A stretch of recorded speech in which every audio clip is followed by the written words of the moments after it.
I think one thing that's really shined out for crypto is the idea of community, right? Like we talked about religion. That's earlier. massive, bro. Yeah. And I think that's like the biggest like turning point for crypto people was like the idea of like we belong together because we put our money where our mouth is, right? We all bought into this coin, we all bought into this founder, we all bought into this NFT.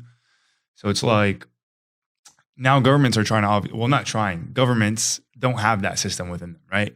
I think like the thing with the government is like there's a lot of dissection. And one thing I did notice is minorities are very loud, and they've gotten louder with crypto now. Why do you think that is? I mean, I think the smallest dog usually barks the loudest, and the people that are focused on doing aren't out here tweeting all day.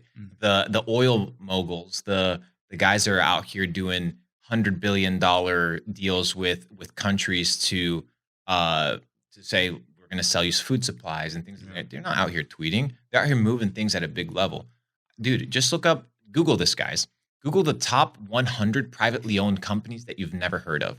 These are companies doing $100, $200, $300 billion of revenue a year. They're not publicly listed. You don't know who the fuck the owners are. These companies have been around for 100, 200, 300 years.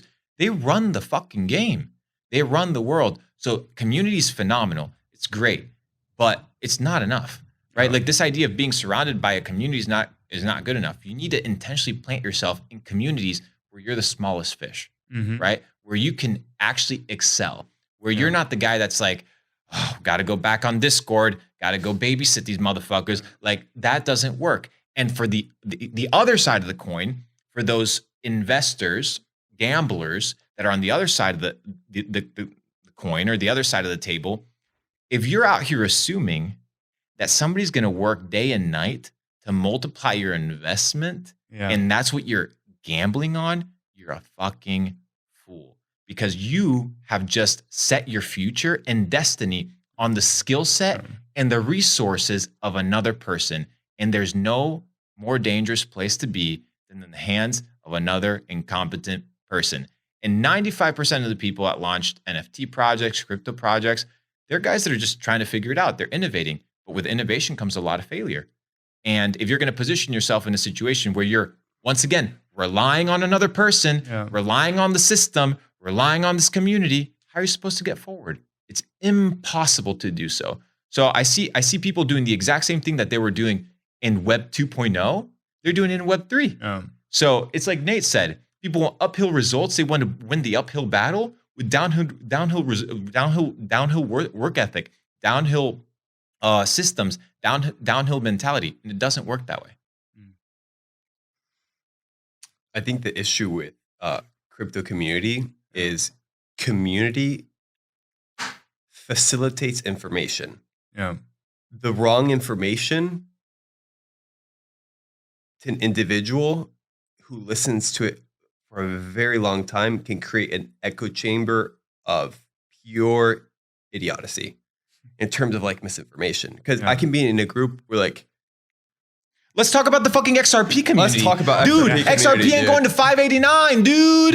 It ain't going to 589. Get over it, dude. I've been in fucking XRP since 2017. That shit ain't moving. That's a beautiful example. Quit being a cold motherfucking follower and be like, well, thank you for clarifying that. I'm gonna hold my fucking 10,000 XRP tokens because one day it'll be the currency that is going to be used by the Bank of International Settlements or by the ECB. Dude, I've been down this fucking the whole rabbit trail. Like, I've been down it. I got famoosed.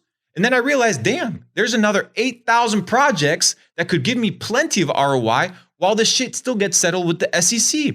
So it's this cultish community that, once again, you're relying on the information that's being fed to you. And misinformation. Why? Because people have agendas. Do you not think these motherfuckers want to pull your money? Did you not see Luna?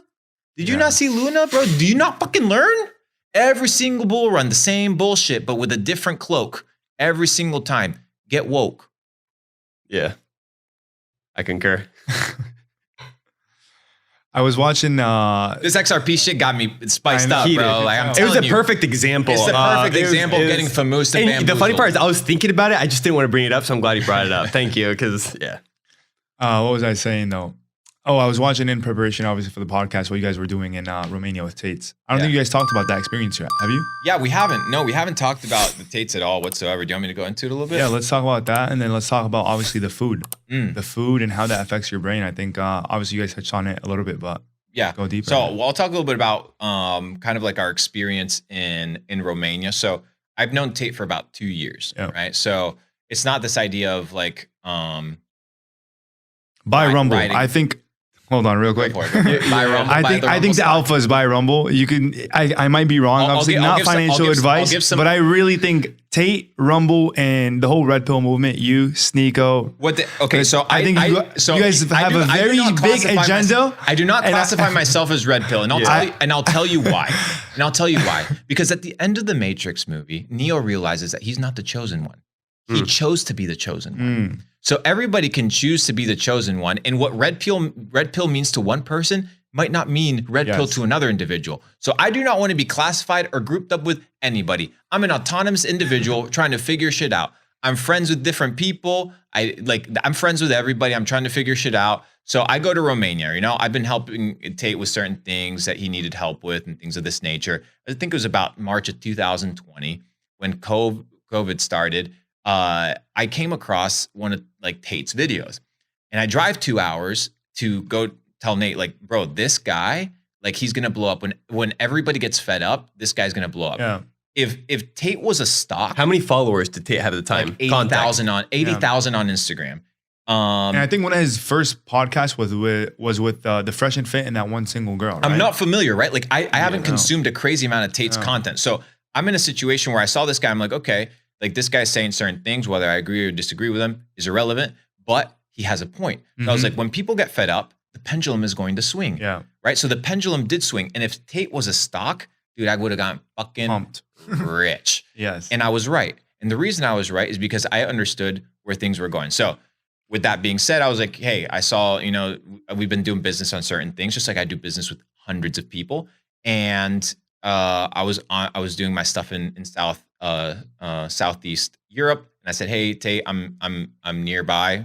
And he's like, "Pull through." So came by, just hung out, had a good time, and we just literally just talked about what we're talking about now. Yeah. Right. And you want to be in circles and situations and in rooms with people that are intelligent, people that are more intelligent with you, people that know information that you don't know. And another guy that's an absolute killer is their cousin Luke. Like that guy is a fucking gem. Smart guy. And one of the big things that I realized, and this is probably a highlight, whether you're left wing, right wing, whether you believe in this, whether you don't believe in this, no wings, chicken wings, it doesn't fucking matter. They have something that's extremely important. They have unity. Yeah. They take care of each other. So you need to be able to, regardless of the messenger, be able to look at a message and ask yourself, is there anything valuable worth extracting? Pull the meat, leave the bones. Most people look at something and they're like, oh, this is shit. Yeah. Well, maybe it's not shit. Maybe you are shit. Yeah. Or maybe it's a different opinion. You don't have to love what everybody says, but maybe you can pull something that is useful for you. So what am I as a student of life? I want to expose myself in situations and put myself in scenarios, comfortable, uncomfortable, good, and bad, where I can excel. And what I came to realize, and Nate came to realize the same thing, is that these dudes have opinions that we don't agree with. They have opinions that we do agree with. But at the end of the day, I realized that they have something really, really important. This is the biggest highlight. They have each other. Yeah. Yeah. Bro, if you, I don't care what side political side you're on.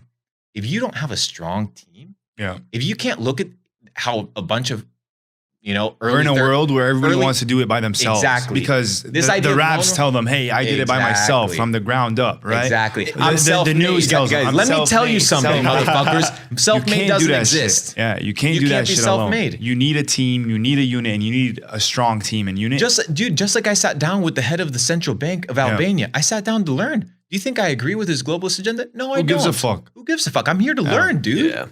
Yeah. I'm here to learn. And when you're friends with people and you humble yourself and you put yourself in a situation to learn, you can learn a lot. Yeah. And that's what I came to realize is they're more balanced than a lot of people think. There's things that they do that I don't agree with, but I'm not supposed to agree with everything. Yeah. If you're only hanging out with people that agree with everything that you do and say, then you're never going to grow. Yeah. Nobody's ever challenging you. Nobody's ever pushing you. And I'll give you one example, right? So for example, I did quite well in the bull run and things of this nature. And I was like, okay, Tristan, should I buy a supercar? And he's like, why not? And we started talking about the pros and cons of having one, right? Like the brokers would be like, well, it's not an ROI positive investment when it comes to appreciation. But then he's like, well, let's talk about all the other verticals where it is valuable. And then he started making me realize, and he challenged me to do something that I didn't want to do because he had a good point. Whether I agree with his worldview on this or on that or on this, he had a good point about this specific topic. And dude, I've sat with people that I don't agree with fundamentally at their at the core, and I sit down and I listen. And I think if you instill that as a way of being and as a lifestyle, you can learn from everybody.